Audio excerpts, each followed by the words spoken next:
코로나19 장기화로 다시 4차 재난지원금 지급 논의에 불이 붙고 있습니다. 특히 오는 4월 7일 보궐선거를 앞두고 여야가 모두 재난지원금 지급에 대해 사실상 긍정의 입장을 취하고 있는 데다 문재인 대통령도 과감하게 초당적 협력이라는 말로 기대를 높이고 있습니다.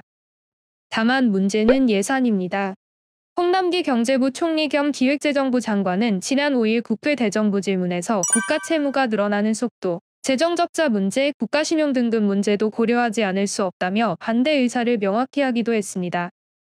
실제로 전 국민 지급이 이뤄졌던 1차 재난지원금의 경우 총 14조 2천억 원이 투입됐습니다.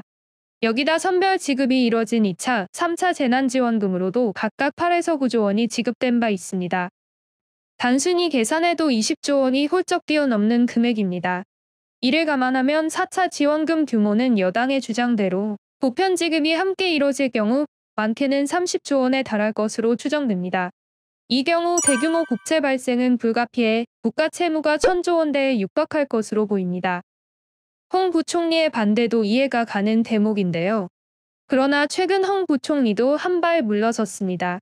8일 홍 부총리는 내부 간부회의에서 피해가 심해지는 계층에 대한 추가 지원, 사각지대에 대한 보강 지원 등을 검토하라고 지시했습니다.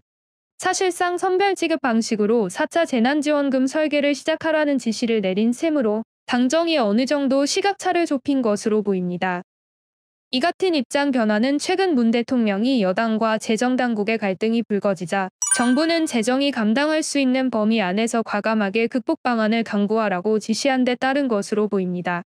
그러나 아직 갈등은 끝나지 않은 상황입니다. 여당은 선별 지급과 함께 보편 지급도 병행하자는 입장으로 당정 협의에서 갈등이 표출될 것으로 보입니다. 이제 4차 재난지원금은 선별 지급이냐, 보편 지급이냐에 대한 결정만 남은 가운데 당정은 설 이후 본격적인 논의를 거쳐 3월 임시국회에서 이를 통과시킬 계획입니다. 한강타임즈TV 구독, 좋아요 꼭 부탁드려요.